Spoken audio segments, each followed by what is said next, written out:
Welcome, everyone.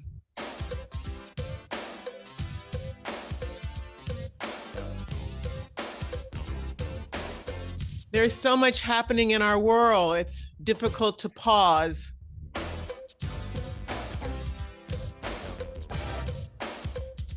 Welcome. We are glad that you are here.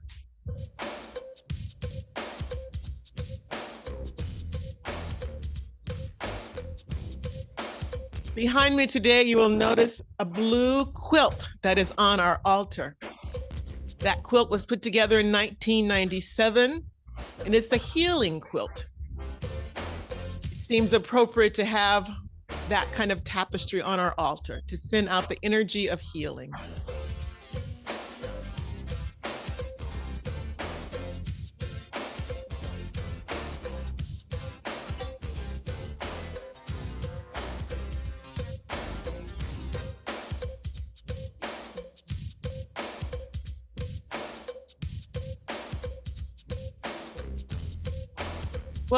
Welcome to chapel.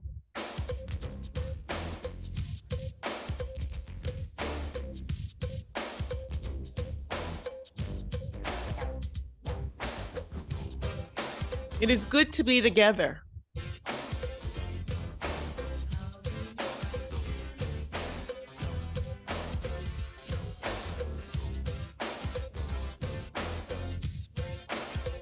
Welcome, everyone. Welcome.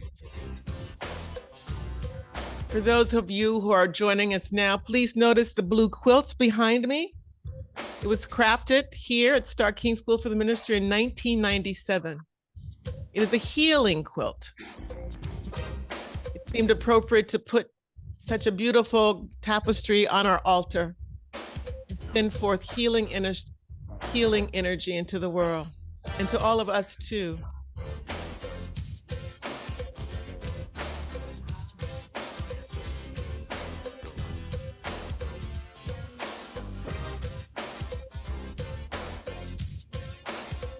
Welcome.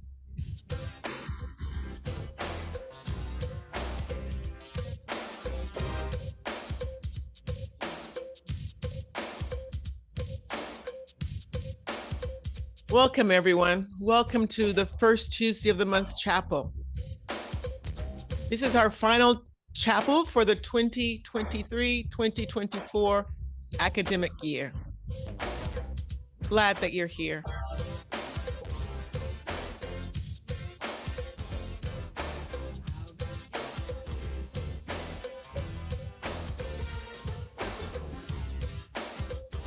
Welcome.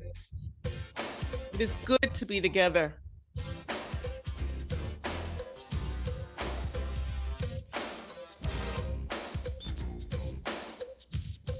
I invite you to take some deep breaths.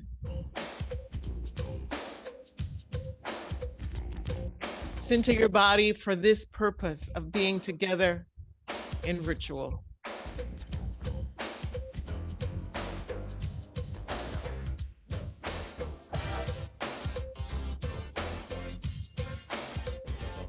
Welcome to chapel.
The work we do at Star King is rooted in our commitment to countering oppression. And today I would like to acknowledge that we gather virtually and in person on stolen land. Where Star King sits now in Oakland is the ancestral and unceded land of the Chochenyo speaking Ohlone people, the successors of the sovereign Verona band of Alameda County. This land was and continues to be of great importance to the Muwekma Ohlone tribe and other familiar descendants of the Verona band. When I speak to you from now in Niceville, Florida, is the ancestral and unceded land of the Appalachian people. Many of the great earthen mounds they built still stand. Activists all over Florida, including the Seminole tribe, have been very active in protecting these mounds from digging and development, a fight that needs our support even now here in Florida. I invite you now in chat, if you feel led, to acknowledge the land you live on as well as what is being done to honor the land's original inhabitants.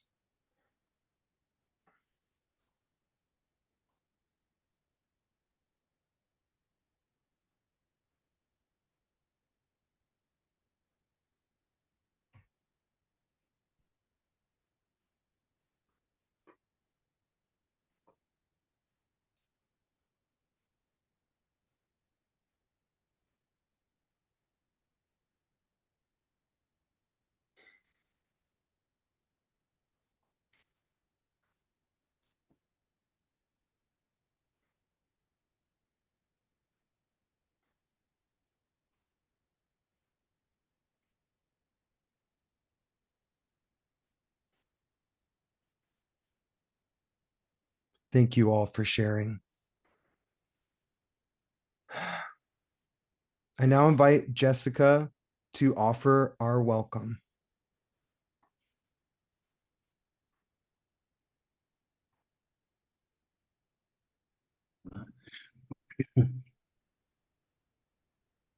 Welcome to our Star King Chapel service on this first Tuesday of May. I am so grateful that we are together. All of you are loved. On this morning, we will explore ways to speak power into our truth through our sacred stories of life. We know that once we empower our truth, we can then speak that truth to power in a way that is not easy to ignore. We recognize that this is a heavy time for many of us. It can feel as though there is no respite from the violence all around us in Israel and Gaza, in Ukraine, here on our college campuses, and even in the halls of our government, as well as in the wider than human world as we grieve the effects of anthropogenic climate change. In these times, it is ever more vital that we remember the celebrations and rituals that bring us strength and ground us into our communities. This past week, both May Day, also known as International Workers' Day, and the roots of our observance of Cinco de Mayo remind of the importance of solidarity. And the pagan holy day of Beltane reminds us of the fire of our passion and commitment. Later this month, the observances of Mother's Day and Memorial Day ask us to honor familial and ancestral connections, and the roots of both holidays also remind us of the terrible costs of war. We are especially honored this month to celebrate our colleagues and peers who are graduating from Star King School for the Ministry. I invite Yvonne, Erica, Joshua, Rose, and Heather to honor each of them by name.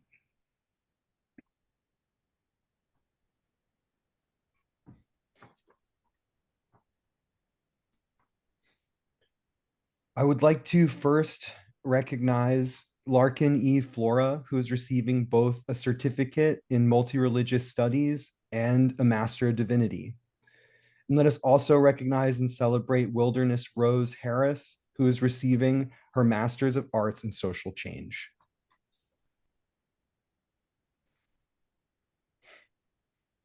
I would like to congratulate and recognize the following classmates and beloveds who have achieved a Master's of Divinity: Erica Lynn Johnson Arnold, Tova Love, Daisy Ward Bodman, and Travis R. McPhee. Reverend Kalika Baki, Heather Leanne McGill, Mioe Sentani Sachs, Lee Kelly Ann Nelson. James Clark, Jamili Lila Omar, Ellen Wright Plummer, China Cantor Eisler. Pablo Vasquez, Lee Lynn Kinvey, Anya Hillary Wayne, Nora Joan Lindsay. Now I invite Rose and Pastor Jacqueline to light our chalice and the red and white candles.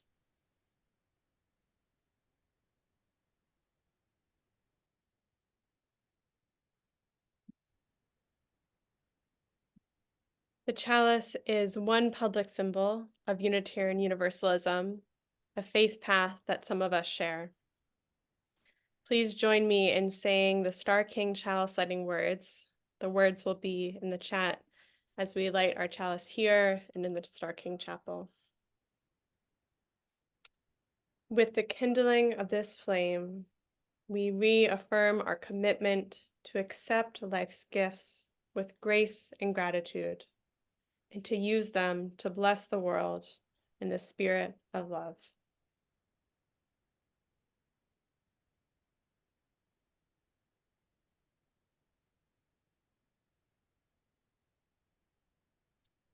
Each time we gather, we also light white and red candles, which is a tradition created to accompany the chalice lighting by our Emerita President, Rebecca Parker. We light the white candle to acknowledge suffering, violence, and death, a reminder, in this moment in particular, that we gather in a time of war.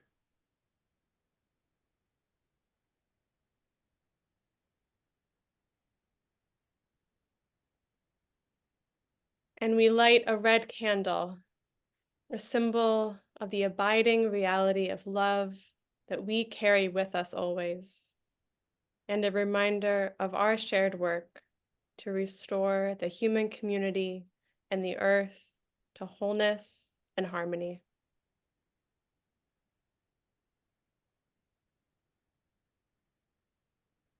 I now invite Erica to lead us in our in-gathering song. Thank you, Rose. The in-gathering song today is We Rise by Batya Levine.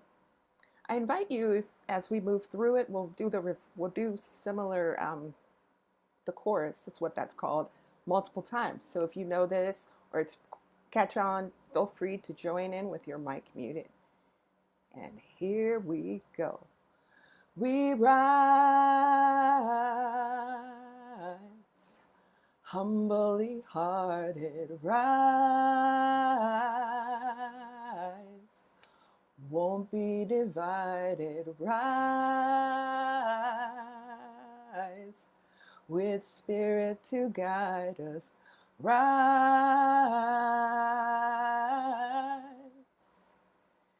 in hope, in prayer, we find ourselves here. In hope, in prayer, we're right here. In hope, in prayer, we find ourselves here. In hope, in prayer, we're right here, and we rise. All of the children rise, elders with wisdom rise, ancestors surround us rise.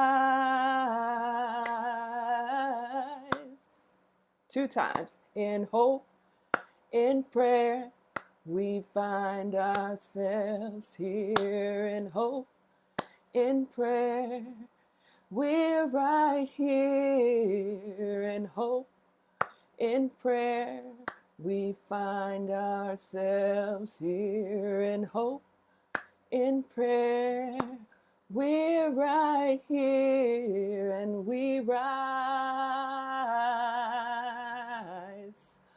up from the wreckage. Rise with tears and with courage. Rise, fighting for life. We rise 2 times in hope, in prayer. We find ourselves here in hope, in prayer. We're right here in hope, in prayer. We find ourselves here in hope, in prayer. We right here and we rise, humbly hearted, rise, won't be divided, rise, with spirit to guide us, rise.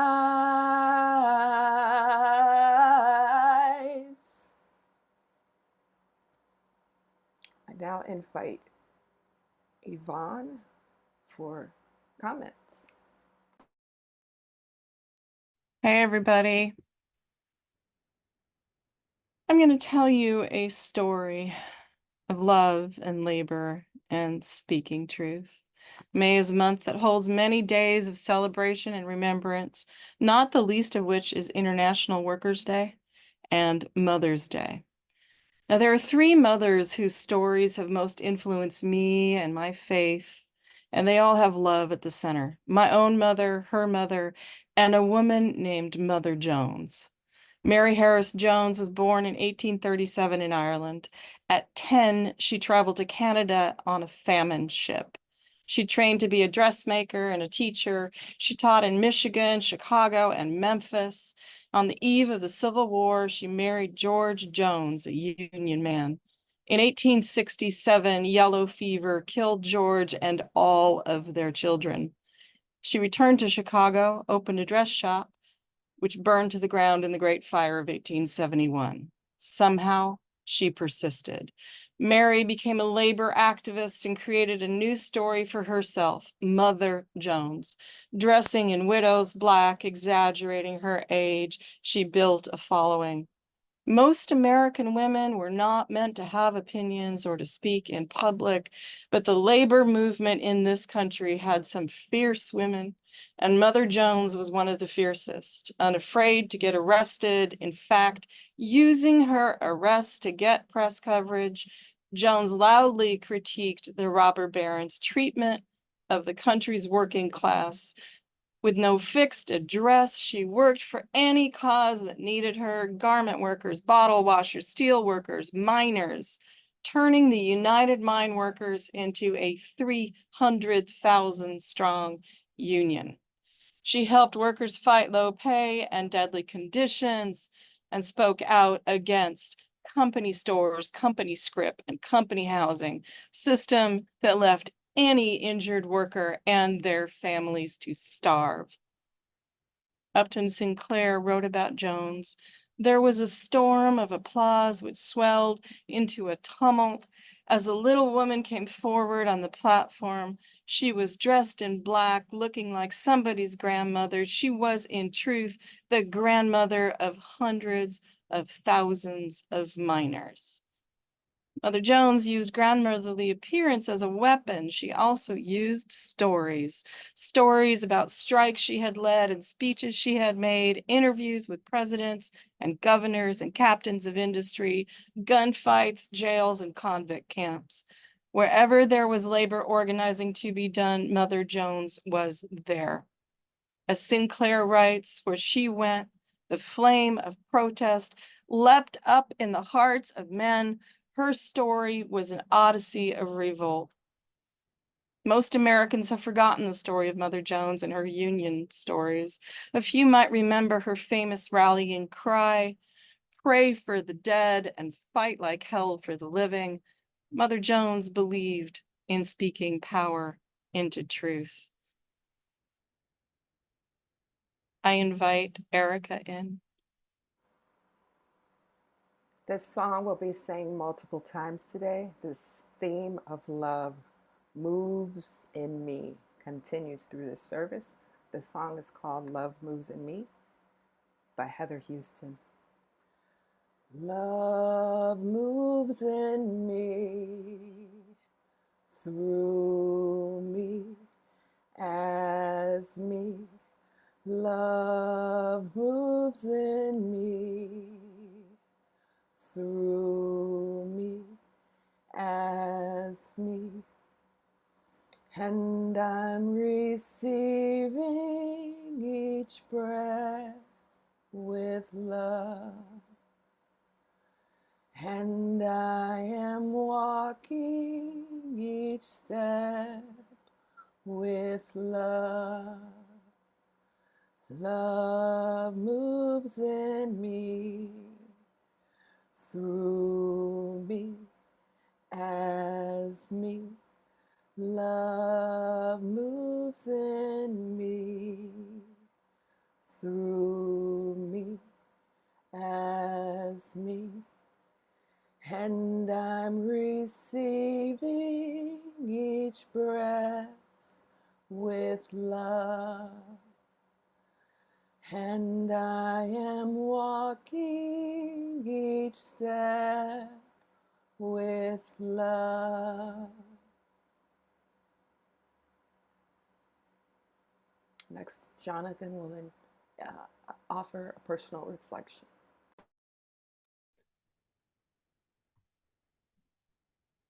Joshua. That is okay. Thank you, Erica. The first gift that my mother ever gave me, apart from my life, was her love for Jesus. She taught me of the everlasting and expansive love of God. She taught me that he had made all things of the earth and beyond, and that he, for her God was certainly a he, loved and cared for us all. But there was a problem, she told me. People like you and me were just fundamentally rotten to our core, totally irredeemable outside of some miraculous intervention. We are born into a world of sin, she assured me. And that too was that I was a horrible person, that my soul was unworthy and most assuredly bound for hell. Unless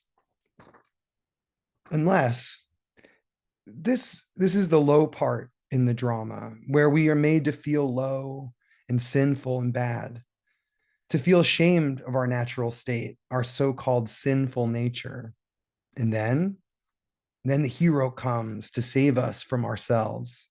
In my mother's telling, God sent his one and only precious son to walk among us, to live among us, but above us as God. And through this perfect, blameless life, he became a perfect sacrifice for all of our sins. This, my mother explained, was the only way that the price for all the bad things that we do could be paid. When I talked to my parents, when I talked back to them, or was mean to my sisters, or stole a cookie before dinner, or stayed up to watch late night TV, all these sins, they needed to be accounted for, she said. All these sins were put on to Jesus, and his pain and anguish cleansed my soul. I was 5 when she told me this. It took me 13 more years to leave my mother's faith and to leave behind for good and forever, I thought, Jesus too. However, a winding, sometimes treacherous path through esoteric mystic rituals, sacred and profane substances, eventually led me back to him. By then, I was not the frightened boy that I once was, and he wasn't how I remembered him either. Or maybe I was just seeing him for the first time, like when the face of your lover catches the light just right, and you see something new after all these years. Instead of a wrathful judge or a guilt-laden sacrifice, we met as friends, another kindred comrade in the great chain of being. Now, I follow Jesus, but not as one would follow a ruler, a leader, or a God, but as you follow your friend a little further down the road, hand in hand, singing together and sharing your lives. I follow the example of my friend, not because he commands me to, but because the fruit he bears is food for my soul. As it has been said, love, joy, peace, patience, kindness, generosity, faithfulness, gentleness, and self-control. Amen.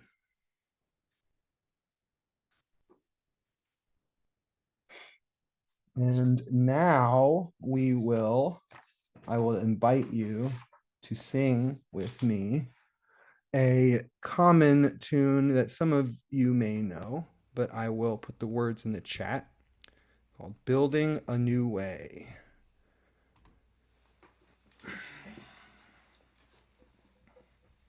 Okay.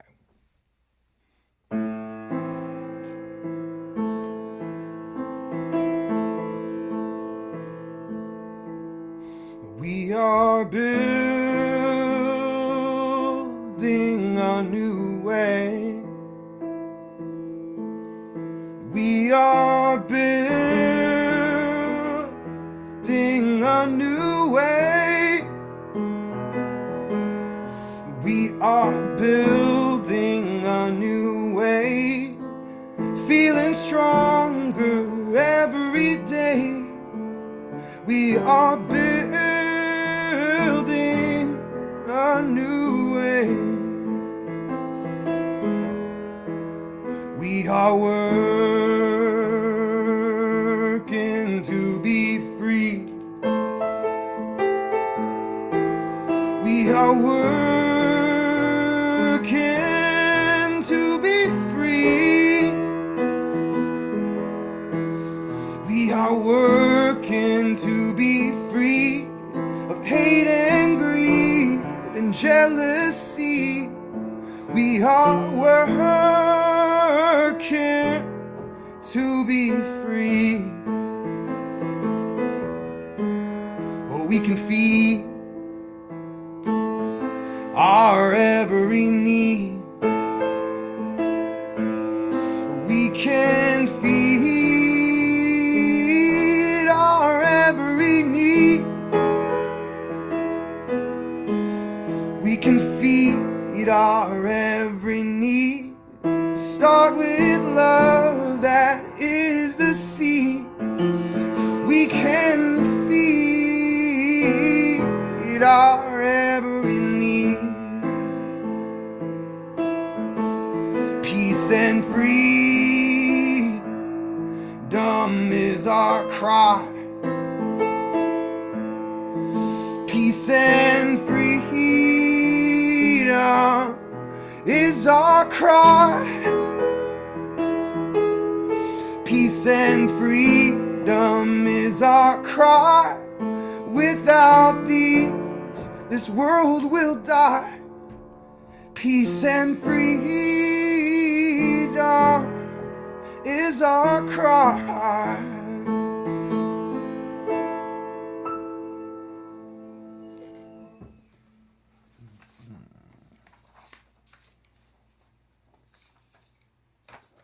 And now I will welcome my colleague Heather to present the story for all ages.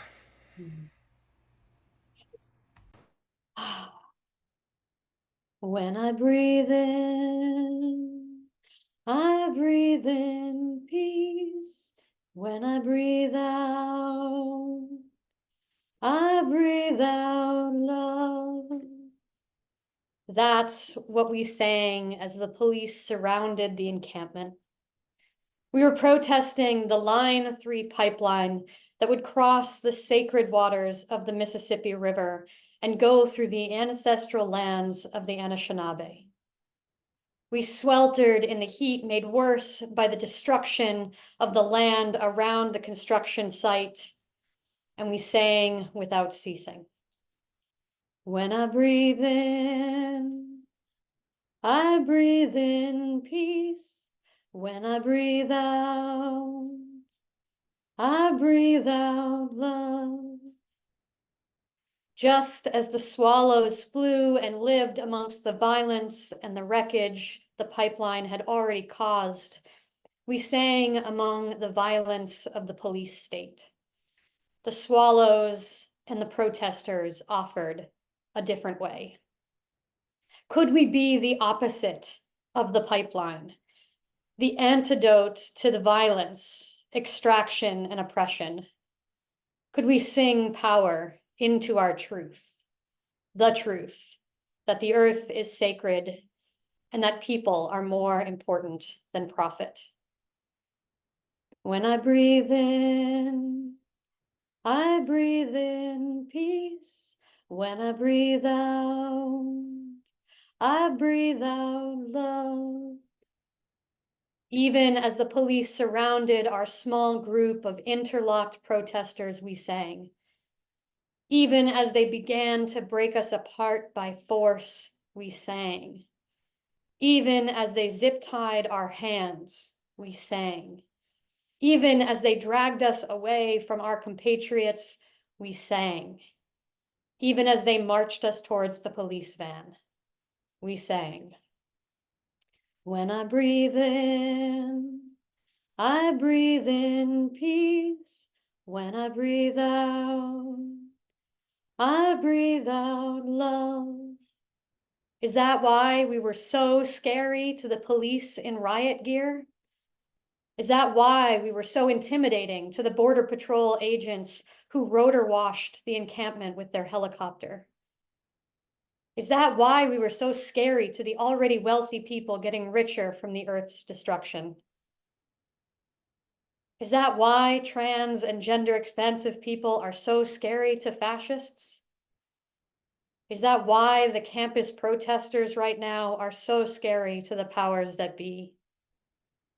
Yes, yes, friends.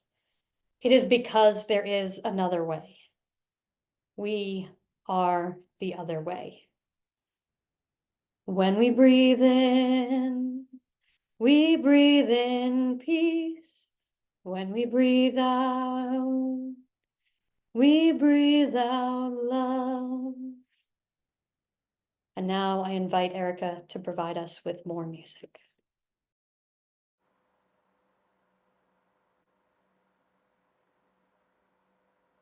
Love lives in me. Lyrics are in the chat.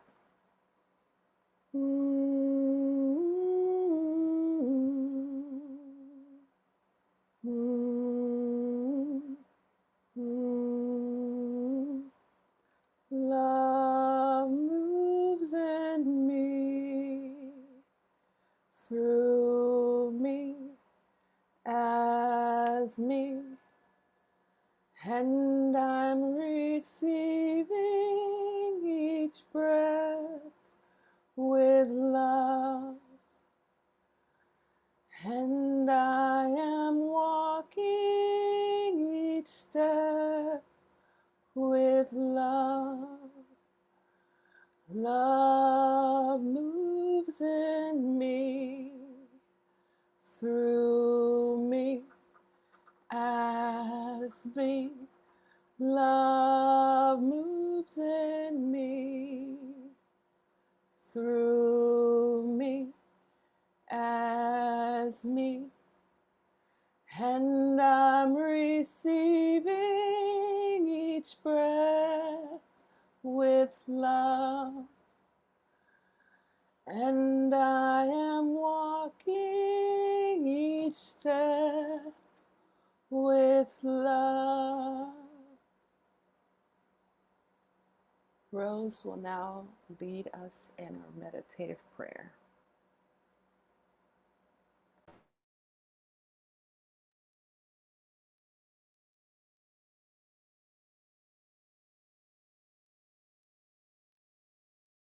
As we enter into our time of prayer, I invite you to bring attention to your body.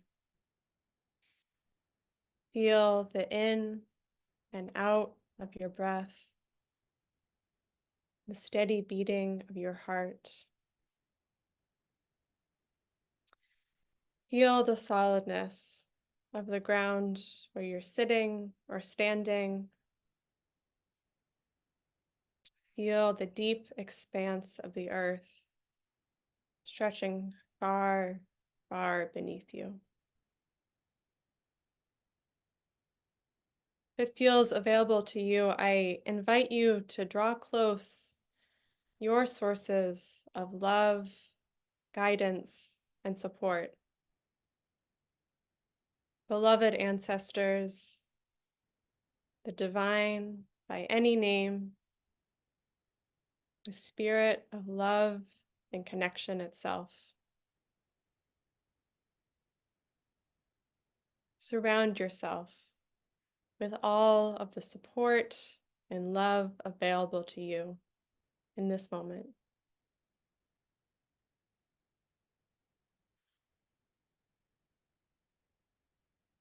We carry so many sources of sorrow into our time together. Heartbreaks in our own lives, heartbreak over the immense violence in our world. May we make space to feel the truth of that sorrow. May we allow ourselves to feel it fully, to not turn away from our necessary grief. And alongside, in between, and deeply woven with our grief, we bring so many sources of gratitude, of love, connection into our time together. We feel the abundance of spring around us, the earth waking up, and the promise and hope of the power that each of us has when we share our truth. We know that gratitude is also available to us.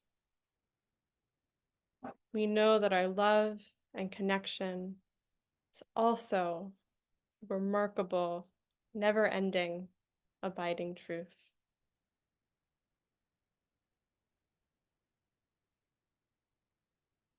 Now invite all of us into a moment of quiet contemplation as we allow ourselves to feel all that there is to hold in this moment.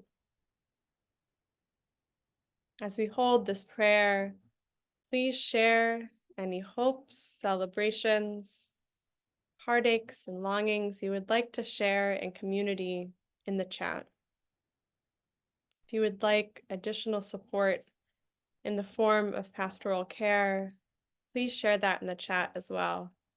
And Pastor Jacqueline will respond over the next 2 days. As we give space to share in the chat, we will hold a sacred moment of silence before Erica holds us once again in song.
Love moves in me, through me, as me. Love moves in me, through me, as me. And I'm receiving this breath with love. And I am walking each step with love. Yvonne will now go lead us in more comments about labor.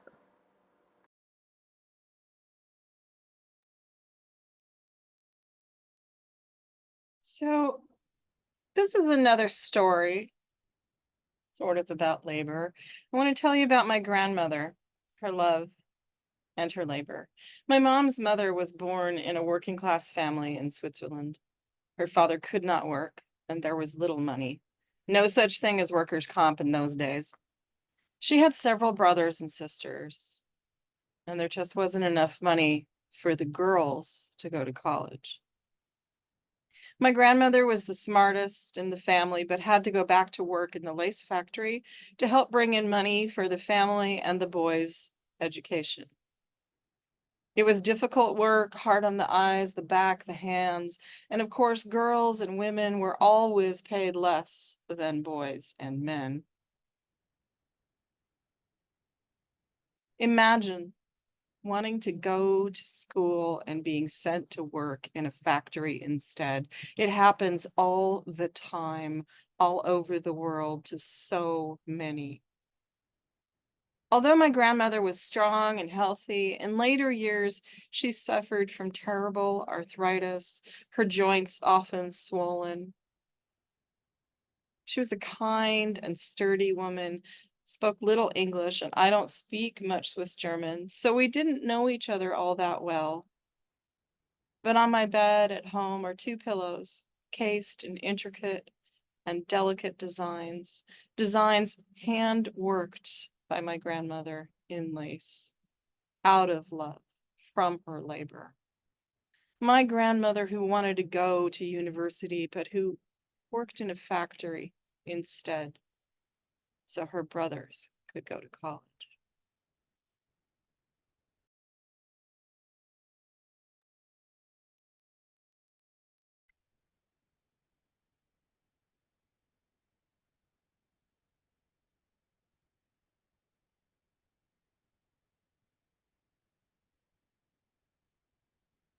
Sorry about that.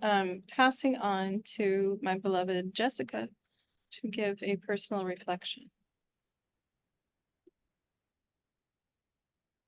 For a lot of years, I was invisible. I mean, people looked at me, but they saw someone else. When I was little, I tried to tell them who I was. They told me I was wrong. They told me that God made someone else. They told me that the me I thought I was just the devil talking to someone else. So the me the devil made stayed invisible and hid inside that someone else, the one that God made, for a really long time. Then one day, about 16 years ago, someone else died. I almost died with him, but I didn't. You would think they thought I killed someone else. I don't know.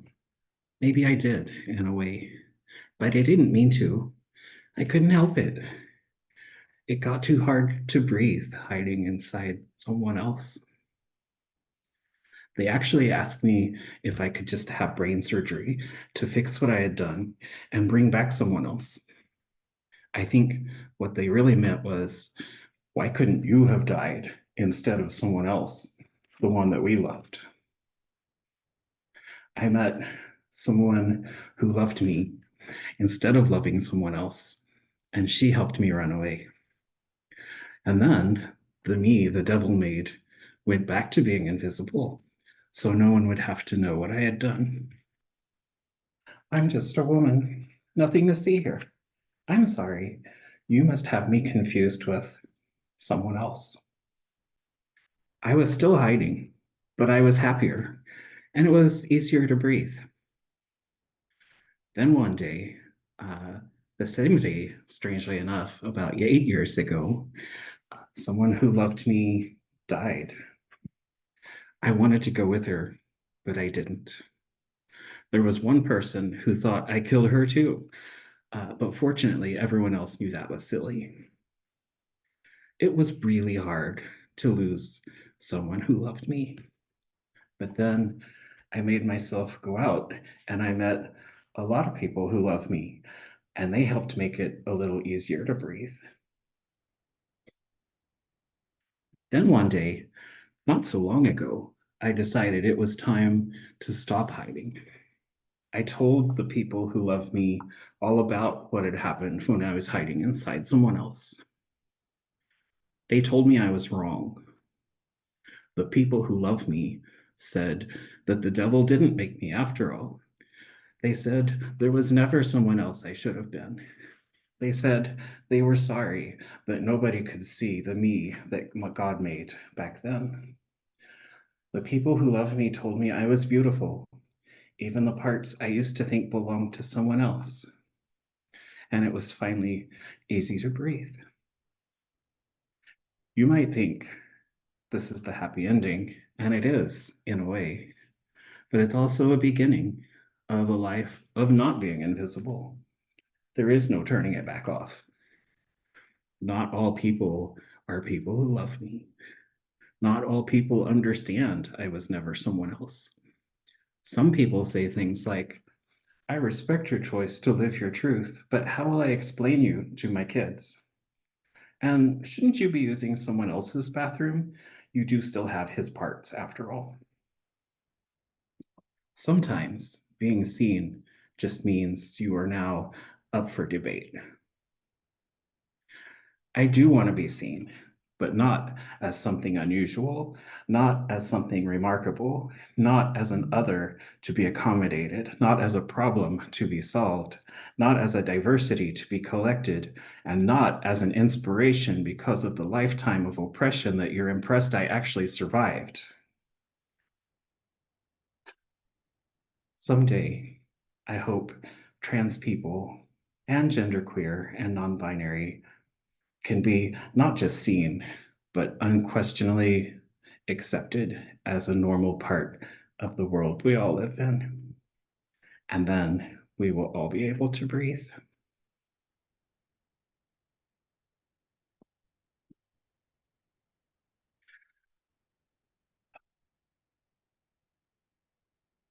I invite Joshua to lead us in music. Thank you so much. This is going to be a song, a chant that we will sing together. It's very simple. I will play it through once, and you guys can join in off mic, and I will play it through a few times. It's called Every Breath.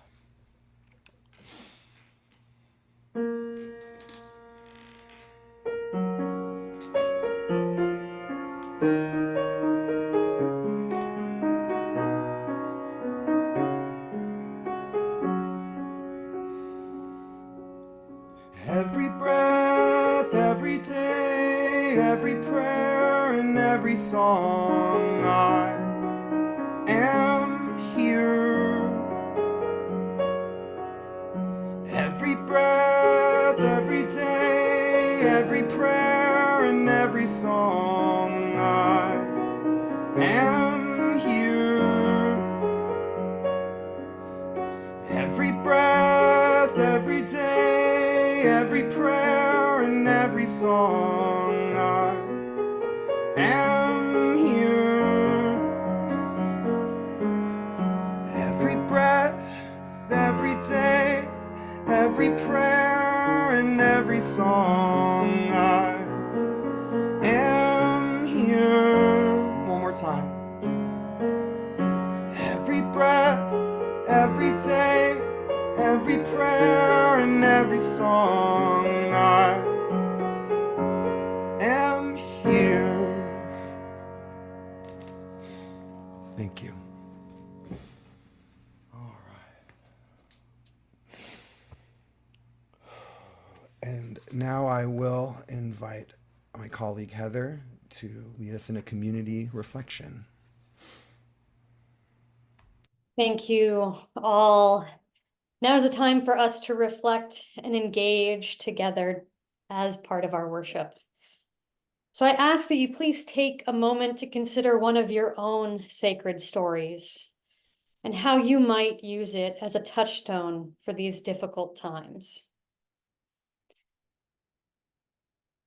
Breathe, take the time, and in one or two sentences, please let us know in the chat or by raising your hand to speak aloud, and share one part of your sacred story or the touchstone that you will take from it so we can together speak power into truth. For those of you who wish to type in the chat, I will read your truths aloud. And know, please, that we hold you even if your story is too tender to share today.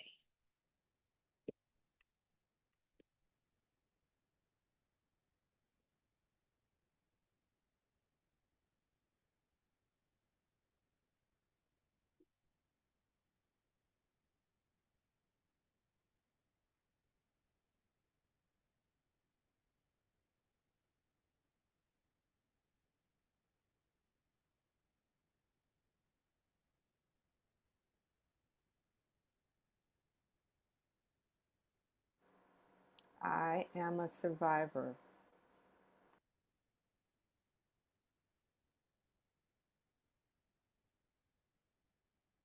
Thank you, Erica.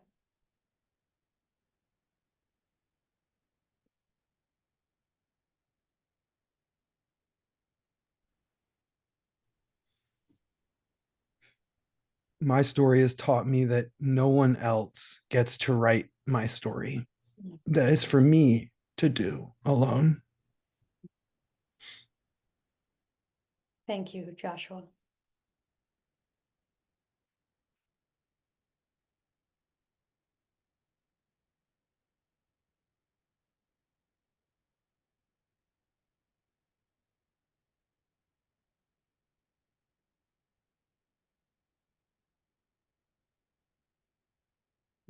Kathleen says, I am now, as I am in my 80s, gathering myself together to join with others in love, compassion, and joy. Thank you, Kathleen.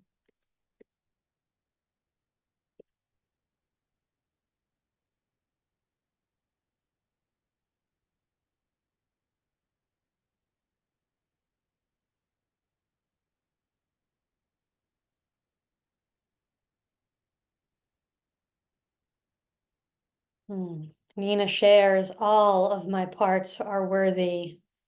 My boundaries are sacred spaces. Amen, and thank you, Nina.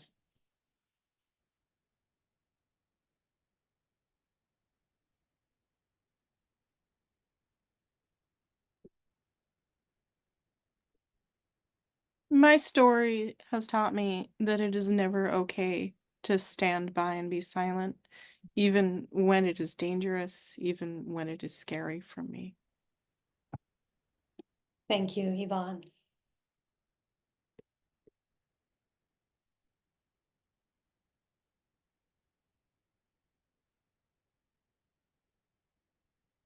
Julie says, I am here because of the resilience of my mother, grandmother, and great-grandmother. I honor them. Thank you, Julie.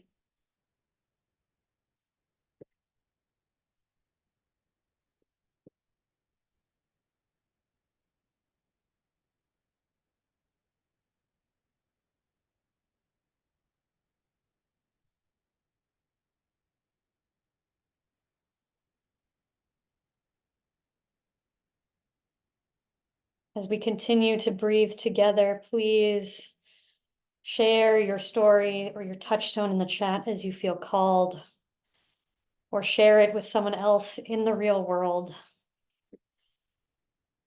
And I thank you all for your sacred stories, whether shared or not. And I now invite Yvonne to share our last comment on labor.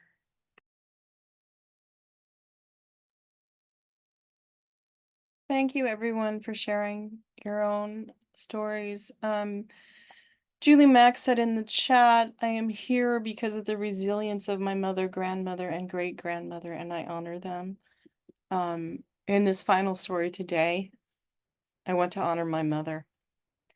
Born in a working class family in Zurich, my mother moved to this country in the 1960s as a newly married immigrant and mother of a newborn baby.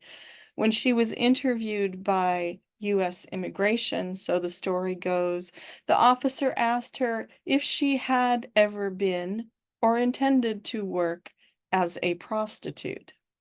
Her response, do you ask the men that question? My mother is now 90, a longtime UU, and has shown me all my life through word and deed how to speak up for myself and for those who cannot speak for themselves. In fact, she insisted I do so. Railing against injustice is part of her religion and mine. Whether insisting that girls be allowed to wear jeans to school in winter or be taught the same math and science as the boys, or insisting that every school have ESL classes for refugees and migrant workers in a time where most white Americans made migrants invisible. Or asking why she wasn't being paid the same as the other teachers who were male. My mother is fearless, but when she is afraid, she gets up, gets out, and marches anyway. At 90, she helps lead protests in Arizona, whether or not the guys with guns show up to try to scare her. She is loving, but also has always stood up publicly for her beliefs. When I told her that I was elected a shop steward for the Teamsters, her response was, woohoo!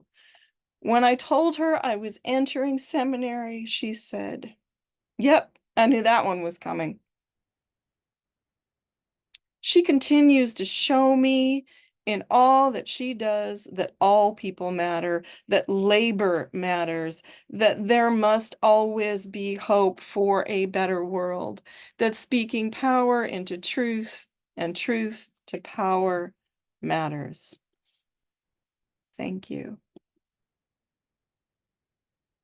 And now I turn to Pastor Jacqueline and all the co-creators for our benediction and the distinguishing of the chalice.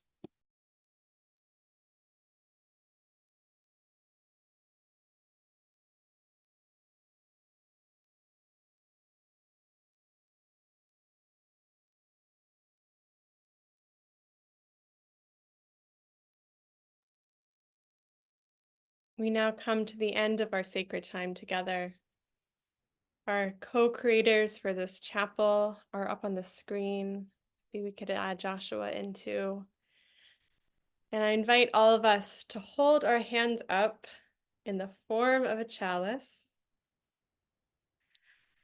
and to feel the burning flames of each of our spirits, each of our holy beings. May we go from this space remembering the truth of our power, the power of our truth, burning brightly within each of us, and strengthened always by our connections with one another. We will extinguish the flame of this gathering, but not the strength of those connections, or the power of all that we have shared in this time. Now, please send the energy of your sacred flame out towards our gathered community from here outward, with gratitude for all this year has brought us and all that we carry forward from this space and time. May each of us be blessed as we are a blessing to one another. Amen. May it be so. Joshua and Eric will now lead us in a closing song. Our closing song today is Lean on Me by Bill Withers.